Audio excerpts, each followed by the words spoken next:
Bismillahirrahmanirrahim. Assalamualaikum warahmatullahi wabarakatuh.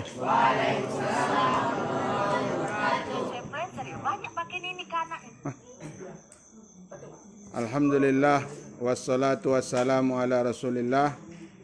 Rabbi shrah li sadri wa yassir li amri wahlul 'uqdatam min lisani yafqahu qawli. Allahumma rzuqna ilman nafi'an wa rizqan thayyiban wa amalan mutaqabbalan. Allahumma amin. Ada apa? Perhatikan ya. Kemarin kita sudah menghafal sampai kepada Qala Syafi'i ya. Qala Syafi'i rahimahullahu ta'ala. Sebelum kita menambah, kita ulang dari awal supaya hafalan yang sudah kita hafal itu terulang ya, terulang terus dan mudah-mudahan tidak hilang lagi. Dan ini juga bisa kalian jadikan nanti, mana tahu pulang kalian kan pergi ke masjid, tahu-tahu dadakan disuruh oleh orang masjid, guru nak datang lebih sang ceramah, bisa kalian jadikan ke bahan ceramah. Nah, artinya kalian hafal lah kan, lah tahu lo arti. Bisa kalian jadikan bahan ceramah insyaallah. Jadi tidak ada rugi kalau kalian menghafal dan kalian perhatikan ya. Dan kalau kalian perhatikan insyaallah banyak keuntungannya ya. Selain kalian mendapatkan ilmu dan matan ini, sampai pun kalian nanti ke luar negeri kalian belajar ya, yang usulus salasah inilah matannya. Tidak kan baru-baru barang. Itulah matannya. Di mana aja kalian jumpa besok kan seperti ini juga lafaz matan usulul salasah. Nah, jadi banyak manfaatnya nanti. Oleh karena itu saya harapkan walaupun kita belajar santai, belajar malam namanya ya, tapi jangan dibuat terlalu terlalu santai kali gitu ya. Walaupun kita sifatnya biasa-biasa tidak memaksa, tapi saya harapkan ambillah faedahnya, ambil manfaatnya karena kegunaannya untuk kita. Ustadz pernah cerita, Ustadz punya adik kelas dulu yang dianya ya hampir lebih kurang kayak belajar kalian sekarang lah. Acuh tidak acuh, bukan dia tidak bisa dia. Cuman karena memang mungkin pandangan ke depannya tidak untuk menjadi seorang ustadz, dia memang karakternya itu cenderung kepada seorang pedagang atau jualan gitu kan. Jadi tidak terlalu dia perhatikan belajar di pondok tuh, belajar masuk ya masuk, guru nerangkan walaupun dia tidak percaya tapi nya condotong kosong. Nah, contoh itu ya duduk di kursi ini. Ada pertanyaan? Paham? Nah, contoh itu tidak ada reaksi. Jadi kapan baru terasa? Ketika terjadi musibah, ayahnya meninggal dunia. Nah, meninggal dunia ayahnya, abangnya dari umum tuh tidak ngerti cara menyelenggarakan mayat. Dua abangnya dari umum tidak ngerti apa aja. Dia abangnya tahu adiknya ini di pondok, uang aja lah. Uang dari pondok, uang lebih tahu pada kami. Kelabakan. Nah, bapu caroyo ya kan. Untung ndak hilang akalnya dong. Teleponnya Ustaz. Jal. Apa doh saya bilang kan? Apa caro menyelenggarakan mayat bang? Lupa dan. Lupa dan. Ada orang bawa buku Minhajul Muslim pulangnya. Ilai buka Ahkamul Janaiz di situ saya bilang. Tengok di situ kaifiat tata cara mulai dari memandikan, mengafani sampai menyolatkan sampai menguburkan. Tengoknya kan. Dia nak pahamin artinya aja lah, baca saya bilang kan, baca saya artikan, mau kasih banyak aja lah. Ketika itulah baru terasa bahwasanya ilmu yang dia sepelekan dulu berguna ketika dia hidup di masyarakat. Ketikanya berbenturan dengan perkara-perkara seperti itu baru tahu. Kini nak tahu kalian kan? Nah biasanya. Tetapi ketika lah terbentur dengan masalah-masalah seperti itu baru kalian rasakan.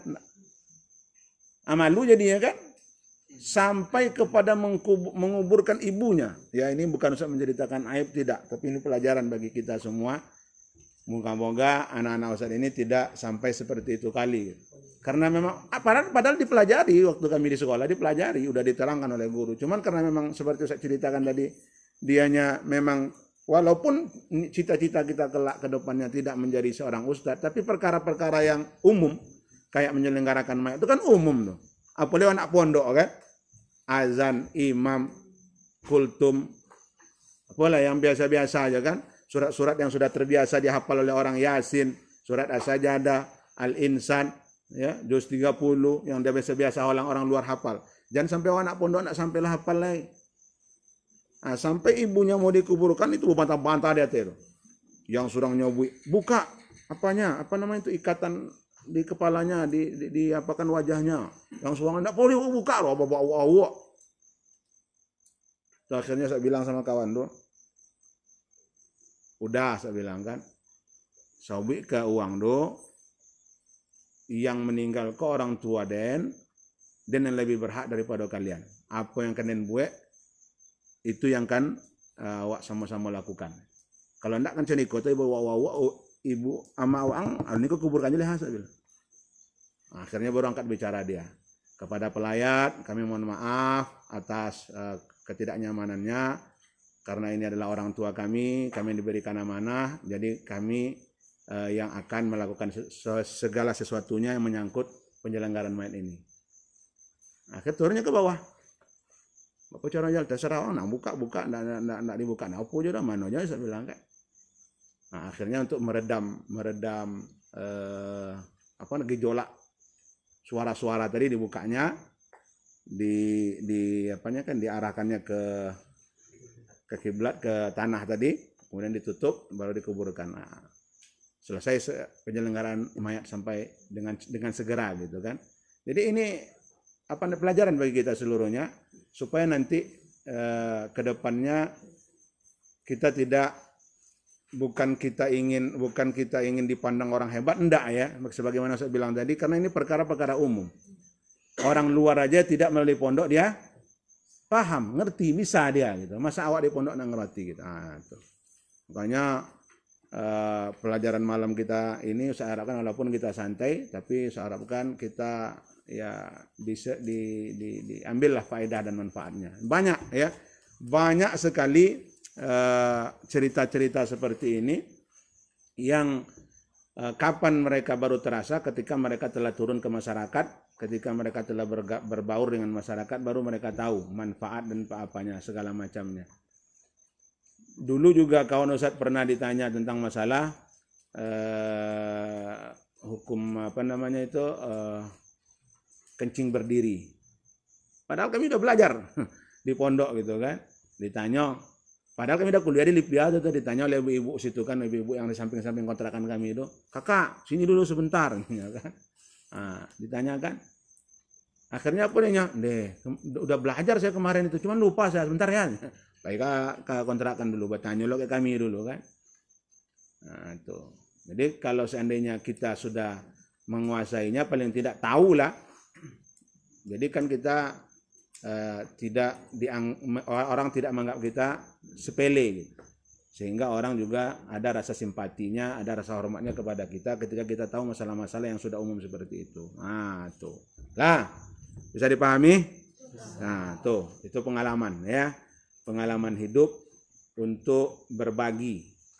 Karena Ustadz ingin anak-anak Ustadz ini semua, enggak ada yang Ustadz pilih kasih, oh kau anak MTS, kau anak tanggung jawaban dan anak alien, enggak, semuanya sama ya. Karena ini adalah anak pondok pesantren Baitul Hikmah Indonesia, saya harapkan seluruhnya itu memang betul-betul menjadi manusia yang berguna. Ketika mereka sampai ke masyarakat, mereka menjadi manusia yang berguna. Ya, dimanapun mereka nanti, maka pernah Ustaz, sama siapa saya cerita tadi? Di kelas mana ya? Masalah di kelas 8A1 Ustaz tadi. Apa aduh ya? Orang yang bekerja, orang umum dengan anak pondok. Kelas berapa tadi? Lupa Ustaz. Jadi Ustaz ceritakan, walaupun walaupun tujuan kalian nantinya ke depannya, oh saya saya mau menjadi misalkan orang yang pakar di bidang komputer, saya mau menjadi orang yang pakar di bidang mesin, saya mau menjadi orang yang pakar, walaupun cita-cita kalian itu tidak sesuai dengan apa yang kalian pelajari sekarang, ya, tetapi ingat bahwasanya apa yang kita cita-citakan itu kan belum tentu ketika kita tamat, ketika kita selesai studi tadi, belum tentu kita langsung bisa bekerja kan itu. Belum tentu kita bisa langsung bekerja. Lalu bagaimana kita untuk mengisi waktu luang kita? Tentu dengan pengetahuan-pengetahuan agama yang kita punya. Paling minimnya, paling tidaknya kita mengajar anak-anak ngaji di TPA, dekat masjid. Paling tidaknya kita mengisi kajian wirid, paling tidaknya kita bisa mengajarkan orang-orang di sekitar bahasa Arab. Banyak manfaatnya gitu.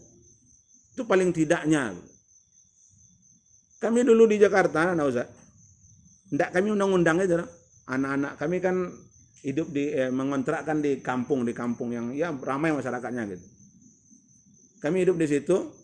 Pertama datang 1-2 orang berkunjung ke kontrakan kami, cerita. Akhirnya apa kata kawan Ustaz? Jal, daripada bibi waktu semua ikut sama anak-anakku, mau aja anak-anakku ngaji mau.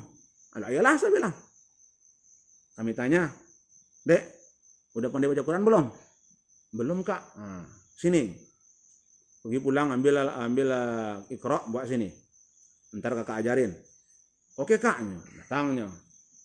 Datang berdua. Nah, kami ajar kan. Besoknya datang lagi, kok rame, kami bilang kan.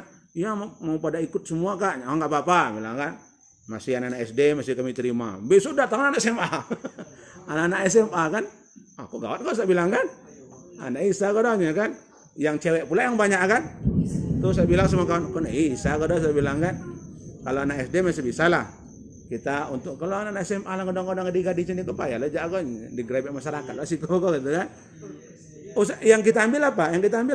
Kita ada manfaat ilmu yang kita dapat di pondok. Hanya dengan mengajarkan Al-Quran, akhirnya anak-anak kampung itu belajar Al-Quran sama kami. Apa faedah dunia yang kami dapat?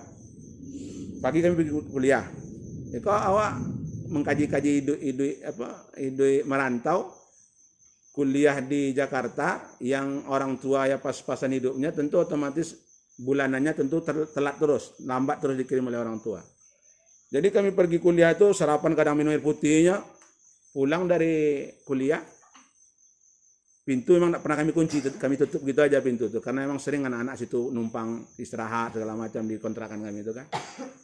Pas buka pintu tenang belah terhidang tuh nasi, lauk pauk semua segala. Mak, siapa ngasih ini? Kata bilang kan. Kami tanya, oh nggak apa-apa Kak, itu dari kami. Kakak telah mengajarkan anak-anak kami ngaji, anak kami sudah pintar ngaji, bisa baca Al-Quran. Nah, makan aja Kak, makan Kak. Kalau kurang bilang. Nah, itu dari segi dunia wala dapat kan itu. Walaupun kita tidak minta gitu kan, dikasih. Nah, itu manfaat daripada ilmu di pondok yang kalau ya kita anggap sepele sebenarnya gitu kan, tapi ketika kita terjun ke masyarakat sangat-sangat berguna sekali. Nampak lo ada ibu-ibu do kami namanya hidup merantau. Piti pas-pasan, ndak kan terbalik dek kasur kami kan, terbalik tikar-tikar yang plastik itu tahu kalian tikar apa nama sojo do. Nah, terbalik itu kami terbelinya. Situlah kami duduk ulang-ulang sama, nampak dia Kakak. Di atas sini aja tidurnya Kak. Ya gimana lagi Bu, bilang Kak. Pergi ke rumah, di rumah ada karpet tuh. Wah, jauh kami ambil ke rumah kan. Ambil karpet tuh. Ambil 2 dah. Dia amat tuh karpet. Bantal ada Kak? Enggak ada, ambil. Ambil. Nah. Empuk lolok jadi kan. Dia apa dia itu tadi? Kita pergunakan pengetahuan ilmu yang kita dapatkan di pondok ketika kita hidup di bermasyarakat, bermanfaat dan berguna. Itu. Sehingga banyak kawan-kawan ustadznya di situ dapat sama angke, orang tua angke, saudara banyak gitu kan. Tanpa kami minta pun, bahkan ini ya. Ini sebenarnya tak perlu kalian tiru, cuman sekedar daya tarik aja, tapi tak perlu kalian tiru. Kan ada Piala Dunia tuh. Ya kan? Jangankan untuk beli TV, beli kasur, bantal bisa kami kan. Jadi, apa lah cara Piala Dunia kan? Apa cara nengok kan? Ya kan? Tak buka lah jendela tetangga kami itu seketek, menyilo-nyilo kami tengah rumah itu kan. Wah, kan? Akhirnya nampak dari orang rumah tuh. Mau ikut nonton Kak?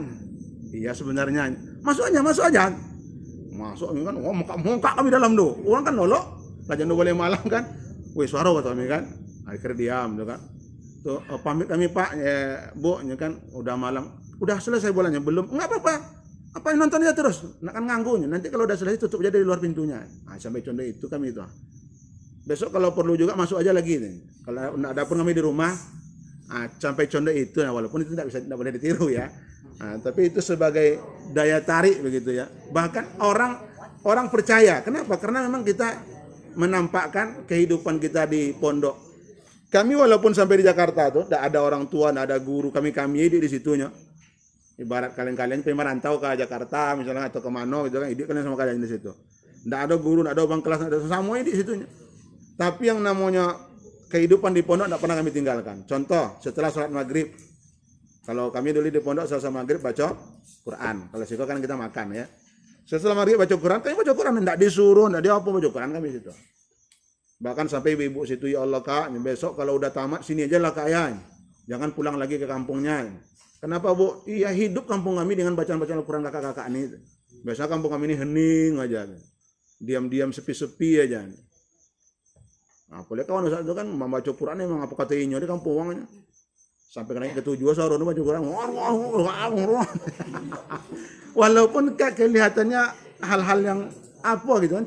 Cuman di masyarakat ketika kita praktikkan itu masyarakat menjadi terhibur gitu loh. Tidak sadar awak dengan perilaku kita karena masyarakat itu merasa kehadiran kita itu berguna di sana. Ustaz ingin anak-anak Ustaz ini seperti ini. Dimanapun dia hidup, dimanapun dia merantau, dia menjadi manusia yang berguna. Bahkan pernah kami dulu pergi ke Pulau Walang.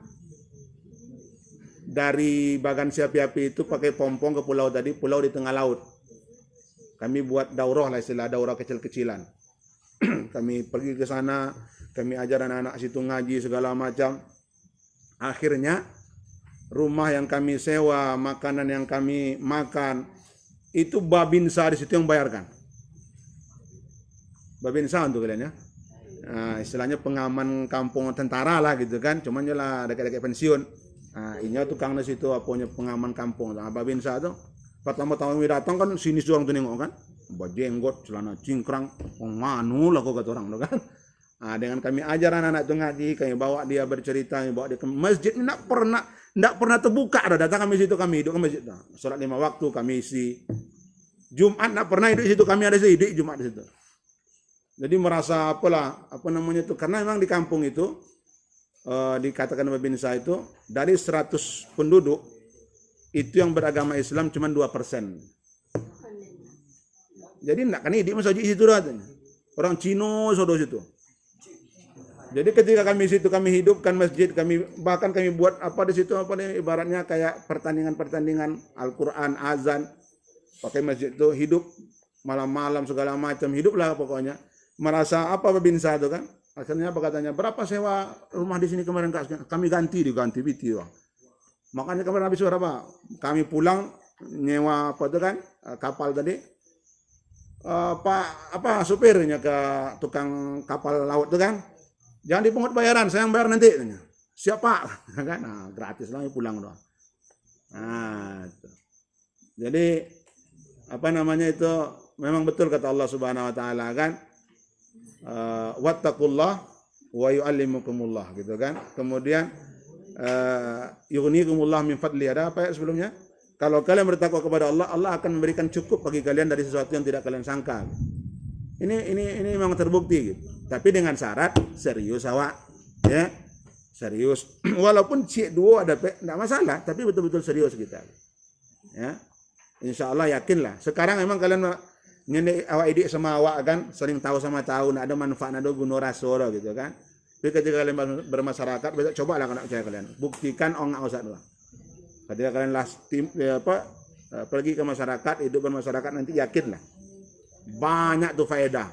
Karena Ustaz sudah merasakan. Ustaz juga sama seperti kalian gitu kan, hidup di pondok. Bahkan kami dulu pakai pengabdian maka 7 tahun. Kalian alhamdulillah sampai 6 tahun di pondoknya. Kami 7 tahun. Baru boleh keluar di pondok tuh.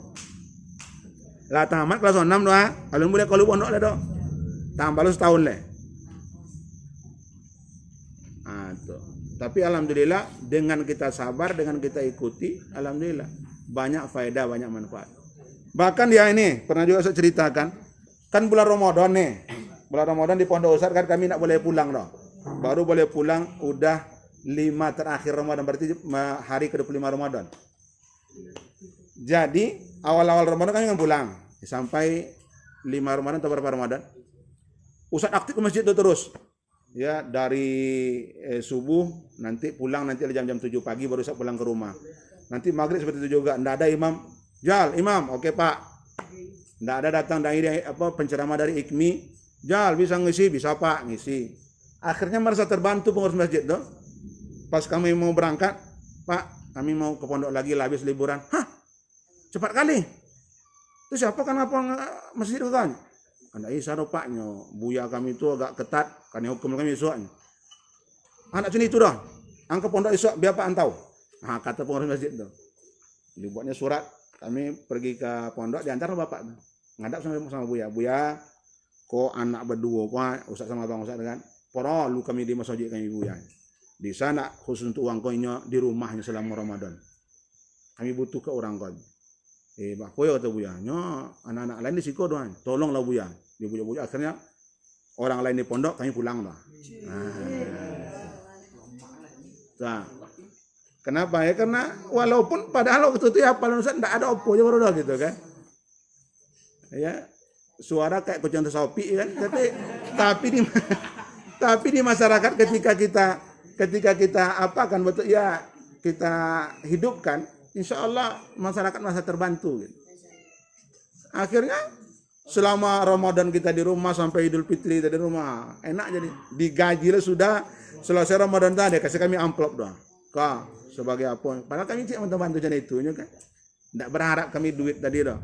Cuma alhamdulillah itu tadi. Banyak faedah yang akan kalian dapatkan. Yakinlah kalau tidak percaya kalian gitu kan. Karena Ustaz sudah merasakan, Ustaz sendiri sudah merasakan. Nah, apapun cita-cita kalian ke depannya, ya siapa nih? Rehan mana Rehan? Ah, dia Rehan. Rehan ya, apapun cita-cita uang Rehan. Farel mana? Yang kelas 3 anak Aliyah, besok kan Aliyah kan? Apapun cita-cita kalian ya tuh, Ustaz harapkan ya sabar lah gitu kan. Sabar kalian di pondok, walaupun cik dua yang dapetnya, tapi betul-betul kalian ikuti insyaallah bermanfaat dan berguna. Ya. Lah jam 9.26. Ya udah ya. Malah insyaallah kita sambung pertemuan besoknya. Dan jangan lupa dihafal ya, besok kita tes. Terkhusus kelas 1. Terkhusus kelas 1. Saya harapkan kelas 1 tolong dihafalkan ya, diulang lagi. Itu saja dari Ustaz. Subhanakallahumma bihamdika asyhadu an la ilaha illa anta astaghfiruka wa atubu ilaik. Assalamualaikum warahmatullahi wabarakatuh.